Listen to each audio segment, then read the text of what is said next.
After the death of his mother, Taro Hanakio travels to his wealthy grandfather's estate. To his shock, he is immediately greeted by a mob of maids eager to serve and please him. One maid gives him a passionate kiss, triggering a near-allergic reaction. Mariel, the head maid, manages to break up the commotion. Strangely, she does not trigger Taro's allergies. She explains to Taro that his grandfather is not here, and he is made the sole master of his estate. They watch a movie specially made by his grandfather to explain his situation, but this leaves Taro even more confused. The maids of the care trio enter his room and give him special service, and Taro is left feeling violated. In the baths, he laments his new situation and the trouble it spells for his allergy to girls. The three girls from earlier, Ichigo, Ringo, and Sango, wash his body despite his initial protests. He awakens to see Mariel at his bedside. She tells him that the maids of the Hanakio estate are at his beck and call. As he prepares to sleep for the night, Ichigo, Ringo, and Sango return to perform their final service of the day. Taro is embarrassed to be traveling by helicopter to school, but when he learns the maids are associated with the service will be fired, he allows them to continue. As he settles into class, Mariel has planted several maid spies to ensure he has a fulfilling school life. When Taro is called to the board and unable to answer, the maids deploy flashbang grenades and answer it in his place, bewildering him but impressing the rest of the class. To further impress the girls in his class, the maid trio attach an invisible nylon string to his back, controlling his movements to perform the tip-off and dunk. The ball itself is also controlled by Ikkyo of the Technology Division, ensuring that it's always in Taro's hands. This process repeats to comedic effect, and as Taro's team dominates the opposing team, he's crowded by his new adoring fans. While Mariel approves the operation as a success, Taro feels the day was extremely strange. Despite this, he found his school day fun, to the relief of Mariel and the other maids. When Taro's allergies act up after the maid trio touch him in the morning, Mariel informs the school that he will be absent today, alongside the maid school unit attached to him. Instead, Cynthia gives him a grand tour of the mansion, complete with indoor pool, a no-theater house, and a tea room, among others. They then enter the science division, where they find Ikkyo tinkering with a machine, Tenki, which she later boasts about will allow her to control the weather. She shows Taro several of her ambitious but over-the-top inventions, none of which seem to function properly. Suddenly, Tenki begins malfunctioning. Ikkyo attempts to repair it, but she's electrocuted in the process, and the machine begins reaching dangerous levels. Despite his allergic reactions, Taro grabs Ikkyo and Cynthia and carries them to safety.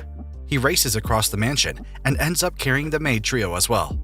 They reach the courtyard and warn Mariel to get down, but Tenki finally explodes, destroying a part of the mansion. The fallout it causes disintegrates the clothes of several of the maids and Taro himself. Ikkyo is apologetic for the damage she caused, but Taro sets that aside and starts a snowball fight, now possible thanks to Tenki. Repairs on the mansion are progressing smoothly, but due to a shortage of supplies, Ikkyo tries to fast-track the suppliers. Suddenly, the Jiyu family's flying airship, the Jungfrau, descends on the mansion. Ryuka, the haughty heir to her family's business, greets Mariel and asks for the Hanakio's new master. She's shocked to learn that the short and filthy Taro is the new head, and remarks that their family rivalry will not last for long. Mariel explains that the Hanakio and Jiyu families are eternal rivals, having competed over everything from infrastructure projects to restaurant chains. When Ryuka accidentally smacks her face on a girder Taro is carrying, she demands an apology for the scar it left on her face. Characteristically, Taro simply licks the wound, saying the scar won't last. Ryuka is greatly embarrassed, and her security detail quickly rushes to restrain Taro. As her other guards swarm to her aid, Ikkyo absent-mindedly happens upon the Jungfrau, and unaware that it's Ryuka's airship, strips it apart for scraps. Ryuka soon leaves, offering to forget the transgressions of the day. However, she's bewildered when she finds her airship completely bare and scrapped for parts. Meanwhile, Ikkyo is happy to have solved her supply problem. Konoe, the security division chief, has arrived back at the Hanakio estate. She scolds Ikkyo for causing a disturbance in her absence and begins redisciplining the complacent maids. Konoe asks Mariel why Taro is helping with the mansion repairs, and she replies that he insisted on having a part-time job. Konoe finds this unacceptable and prevents Taro from working even the most menial of jobs. He later relents and agrees to do as she says, but on the condition that he leave the mansion for the day. He goes out into town, while Konoe follows closely behind him. However, he sees through her disguise and asks for her help in picking out appropriate gifts for the maids.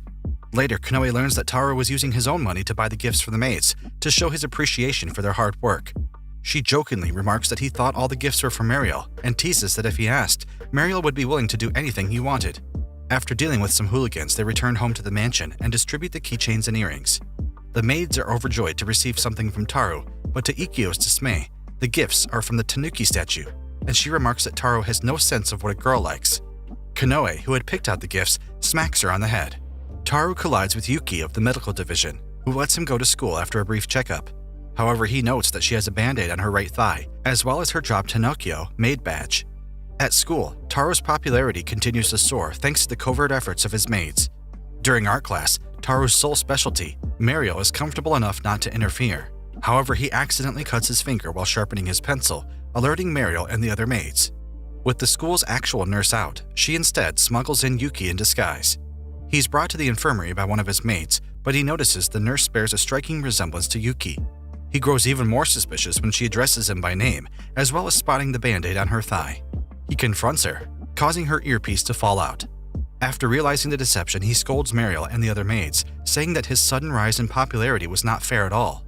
The maids are apologetic, but Taro forgives them, admitting that it felt good to be noticed for once. He thanks them all for their help as the maid trio leaps into his arms. Taro and the maids head to the beach. The maid trio sulk when Taro prevents them from rubbing oil on him, remarking that he wouldn't have minded if it were Mario. Ryuka suddenly appears aboard a massive cruiser ship, flaunting her wealth and prestige. However, Taro points out her cruiser is too close to shore and is likely to be struck on a sandbar.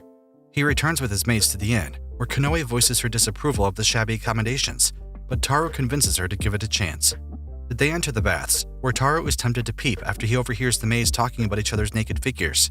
One of the maid trio drills a hole in the wall and invites him to peep all he wants. Although he hesitates at first, he eventually gives in to temptation and peeps, but he is immediately caught. He sinks himself into the hot spring out of embarrassment. He later awakens on Mario's lap, and he becomes self-conscious of how close she is. Ryuka shows off her fireworks display from her ship, treating Taro and his maids to a wonderful view.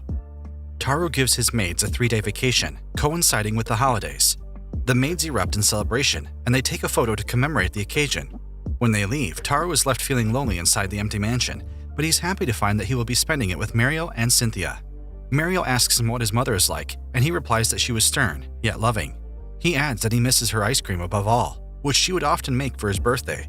They decide to smash some watermelons, having forgotten to do so during that earlier beach trip. Konoe, who also elected to stay behind, becomes irritated at him constantly missing the mark.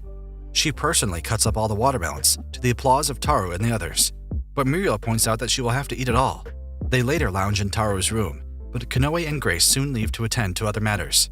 Left alone with Muriel, Taro hopes that the rest of the maids are enjoying their time with their family. Muriel remarks that she had waited a long time to finally meet him, which catches Taro off guard.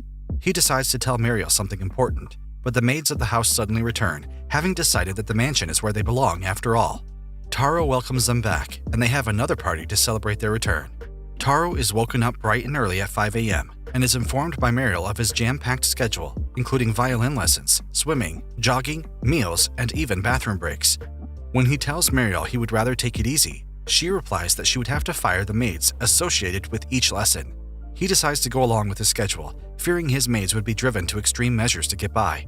Throughout his several scheduled activities, Muriel is there to constantly remind him that she would have to fire the maid associated with each activity if he fails to complete them. However, he eventually becomes exhausted at the fast pace of the back-to-back activities, worrying Muriel. During a judo spar with Konoe, Taro is completely beaten.